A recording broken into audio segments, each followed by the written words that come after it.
Hello guys and welcome, it is ThatSrb2DUDE here today bringing you yet another Splatoon 2 video because patch 3.0 is on the horizon and we have got a bunch of new patch notes which I want to briefly go through with you guys. There's a lot of stuff to go through, so I'm going to go through this as fast as possible, and then tomorrow I'm going to do the usual, get my patch comparisons video out, show you guys the differences from both patches, and then give you my full opinion on it. So without further ado, let's get into the patches, and there's a bunch of stuff we're going to go through, so let's go. So starting off with the 96 Gal, there has been decreased trajectory variance of first shot while also increasing time required to reach maximum shot variance when firing continuously. Personally, I don't really know what that means, but I've heard it's basically how the 96 works. I guess the RNG is a little bit better, or I'm not even too sure if it's better, it's just different. For the Lunar Blaster, it's received a painting buff, increased area covered by your feet when you fire the weapon, of course. Nice to have. For the L3 Nozzle Nose, it's now more likely for area to be inked around your feet when firing. For the Squeezer, there has been an increased firing range when holding ZR to fire continuously by roughly 4%. And there's also been a decreased ink consumption when holding ZR to fire continuously by roughly 10%. So Squeezer, the painting mode is a little bit more ink efficient, and it has 4% more range. Not too significant, but, you know, I guess it helps it a little bit better to try and take out enemies if you try to do that, and it just makes it a little bit more ink efficient, So this one's really interesting. So the Dynamo Roller has increased number of ink droplets generated by a horizontal fling, really nice, and also decreasing the time before turf is inked or attacks land.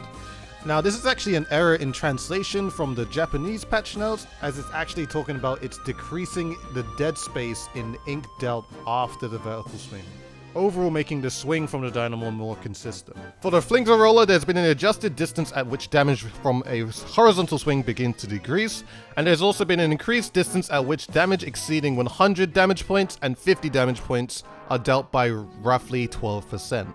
So basically, the horizontal swing from the Flinger Roller has received a couple damage tweaks, so that's pretty much the gist of it. For the Ink Rush, increased overall spread of ink generated by swinging the brush, with the spread of ink closest to the player seeing the biggest increase, making it easier to ink continuous areas of turf. This is basically a painting buff for ink brushes, making it easier to paint around yourself, I guess, so. For the Squiffer, Splat Charger, Elite 4K, and GooTuber, they have all received the same buff of areas that players' feet will now always be inked when firing. Still disappointed about the Elite, as it still has not received the buff it needs. It needs to shoot longer.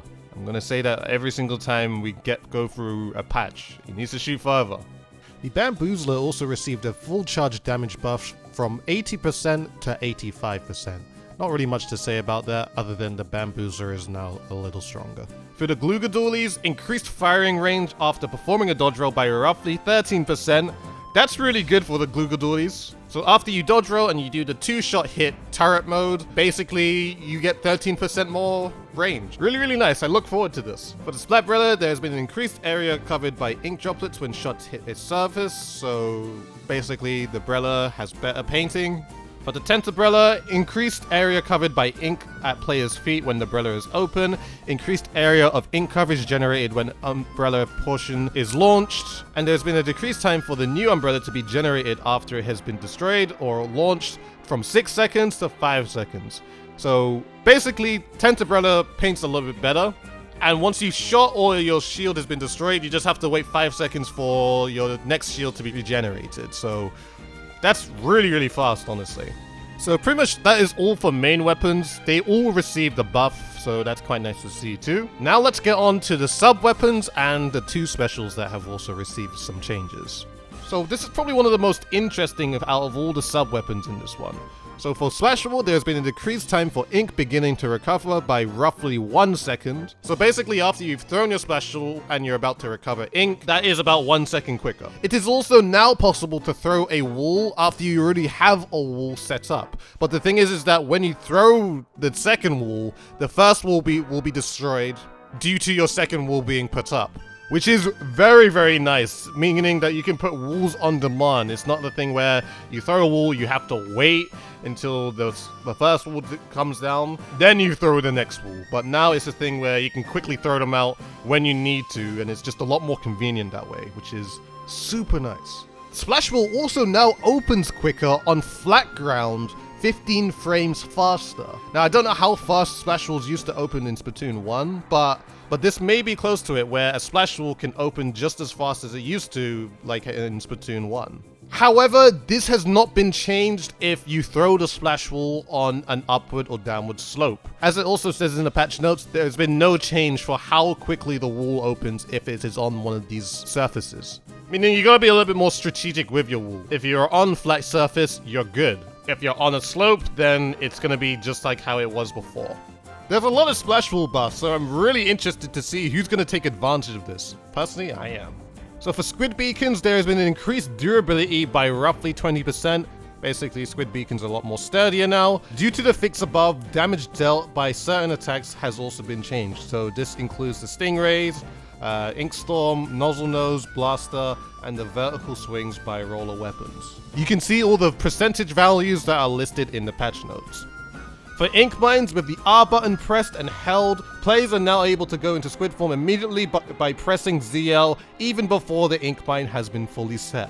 Now, just to explain what this means for you guys, this means sub-strafing is now possible within Ink Mines. Basically, Nintendo have listened, they have seen us doing our sub-strafing tactics, and they thought it was cool, and they want to keep it in the game, and they noticed that Ink Mines, you know, they can't do it, so they're making Ink Mines do it. That is so cool. I love that. So pretty much every weapon that has Ink Mine, be very happy for this because that's a big change.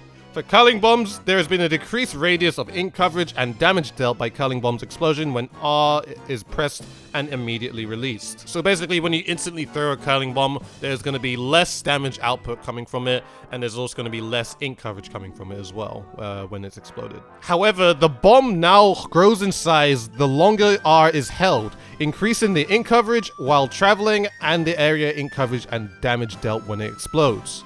So basically, if you hold the Curling Bomb or hold the R button when you're about to set up a Curling Bomb, the longer you hold it, the more powerful it will be and the more ink output it will be. The thing is that if you hold it, of course, it's not going to travel as far too, so there's that. Oh man, so there's also been a decreased amount of time before ink recovery begins after use in proportions to how long R has been held. So I'm going to assume the longer you hold the Curling Bomb, the longer it's going to take for you to actually recover ink. But I'm guessing if you throw it instantly as well, you won't have to recover ink as fast. So interesting to see that, honestly.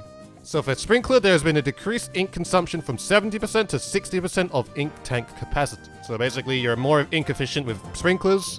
There's also been a decreased degree to which less area is inked proportional to distance between sprinkler and the terrain's floor when placed in a location with a different height when surrounding terrain.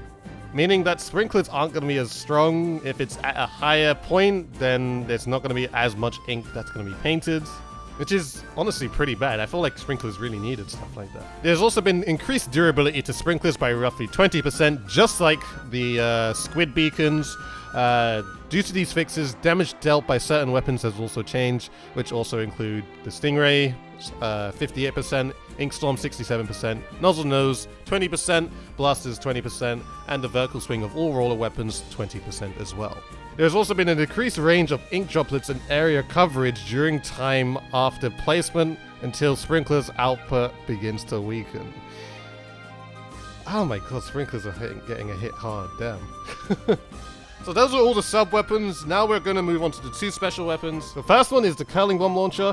As a sub-weapon, the size of Curling Bombs will now change depending on how long the R button is held, but for Curling Bombs generated by the Curling Bomb Launcher will always be the same size regardless of the button press duration. Due to this change, the area of ink coverage while Curling Bombs are traveling has been increased slightly, and also due to this change, area of ink coverage and damage dealt by Curling Bombs explosions have been decreased slightly. So basically, Curling Bomb Launcher, the bombs itself, they aren't as strong, but their ink coverage has been increased if it's been generated by the Curling Bomb Launcher.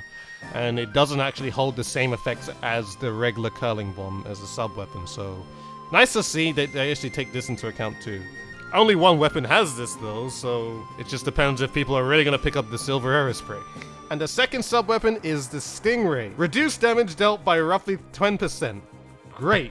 we aren't going to be instantly dying to Stingrays anymore. Great to see. Now, this is also a mistranslation. On the American patch notes, it says Stingray Beam will now pass through the spawn point barrier when used within the barrier around your team's spawn point.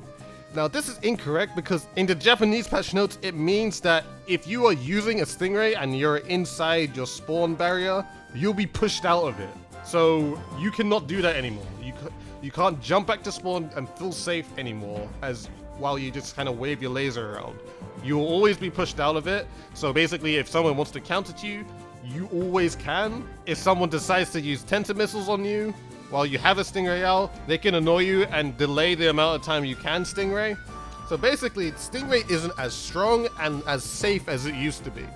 Now that is all to do with sub-weapons and special weapons. There has also been some gear ability changes too, so let's go through these. So starting off with ink recovery up, increased effects when in kid form by roughly 6%. Basically when you're running around, you recover ink much faster if you have some ink recovery, so that's quite nice. 6% buff, so okay, cool. For Special Saver, the effects are more likely to occur even when used with fewer than maximum stacked Special Saver gear abilities. The effects of the gear ability when using maximum stacked Special Saver abilities is the same. So I'm guessing what this means, considering it is translated and kind of all over the place, is that Special Saver itself is a little bit more effective, pretty much. So if like, I guess 1 sub, 2 sub are more effective, 1 main is more effective, and such like that.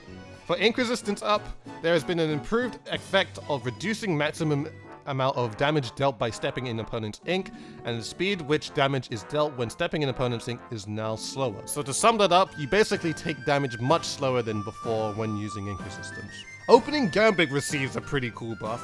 While active, Opening Gambit's duration will be extended by 7.5 seconds for each opponent splatted by a player or assist they are credited with. Now, I'm just letting you guys know how strong this is going to be for, I guess, weapons that usually get a lot of assists. Like, let's say, Rapid Blaster, N-Zap for sure, etc. Stuff like that. That's going to be very big for that, and that's going to be really powerful for things like that. I won't be surprised if you have team comps where 2 people are running Opening Gambit just to get assists and become more powerful. So really, really good buff for Opening Gambit. Haunt has received an interesting buff. The opposing players marked with Haunt will now incur the penalties of Respawn Punisher. So basically what this means is that if you get killed while wearing Haunt, and then, of course, how the Haunt effects come into play, you can actually see the haunted player on the other team. And basically, if you take out that specific player, then they are specifically respawn punished, which is pretty interesting, honestly. For Thermal Ink, the duration has been extended from 6 seconds to 12 seconds. Basically, Thermal Ink has been double buffed, so if you hit somebody and then you can see him through the wall, you can see him for 12 seconds instead of 6. Long amount of time. That's really nice. Still not too sure if people will use it, but we'll just have to see. For a Respawn Punisher, there has been an increased degree to which the effect of the gear ability Quick Respawn is nullified from 80% to 85%. Basically meaning Respawn Punisher is a lot bit stronger against QR. The Drop Roller, after a drop roll is used, the player will receive effects of run speed, swim speed, and ink resistance up for roughly 3 seconds. So basically, after you roll in with a drop roll, you get 3 seconds worth of buffs and speeds. Really nice, honestly. I don't know the specifications of how much run speed, swim speed, or ink resistance up you get, but we'll just have to wait and see. So with Comeback, the boost stats have been decreased while Comeback is active.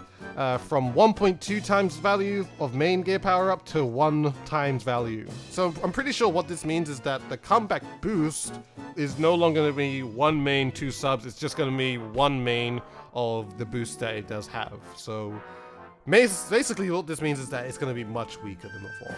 And also Ninja Squid has received a pretty heavy nerf. Ninja Squid will now be nullified roughly 20% of effects provided by the player's swim speed up. Now, originally, Ninja Squid removes about 10% of speed from the player, if they are wearing Ninja Squid, of course.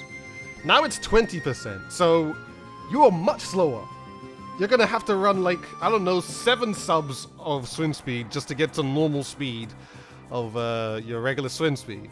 I'm not too sure if it's 7 subs, but it is basically much slower than it has ever been. I guess if you use a Dynamo or an E-liter or any heavy weapon, never use Ninja Squid because you will not swim anywhere. That is pretty much all to do with perks and gear abilities. Now there are a few things I also want to show off, is that the special values have been changed for 6 weapons. Here's the list of them. Lunar Blaster, Clash Blaster, Zinc Mini, go down by 10 special points.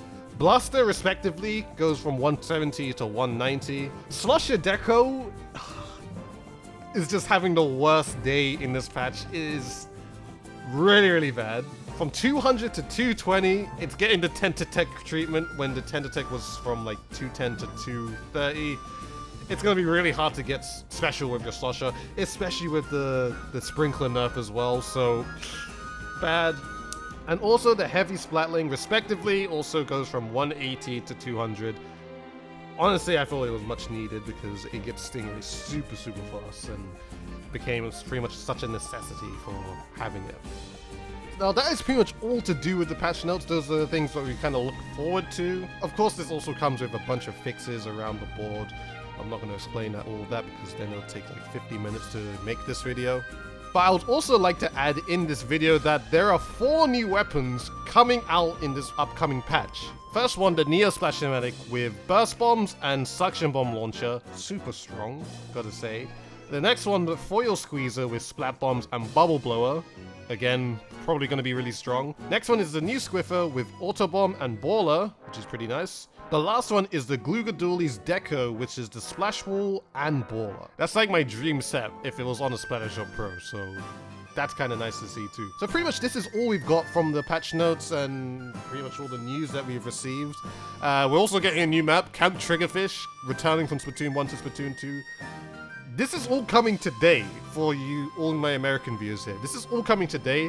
For my Japanese viewers, this is going to be tomorrow. For my European viewers, this is also tomorrow, I guess, during the night. So we got a lot of stuff to go through, guys. There's a lot of stuff coming right now, so you guys better be prepared. There's a lot of content coming. Anyways, hope you guys have enjoyed this video. Hope you guys enjoyed my, I guess, explanations and stuff like that. Expect a patch comparisons video to be out tomorrow. And yeah, that's pretty much all I've got to say for this video. Hope you guys enjoyed. If you did like this video, please like, favorite, comment, and subscribe to the channel if you haven't already. Follow me on Twitter and Twitch, both in the description below. Do it for both of you feeling generous. As always, guys, this has been ThatSrb2DUDE, and I shall see you guys in a future video.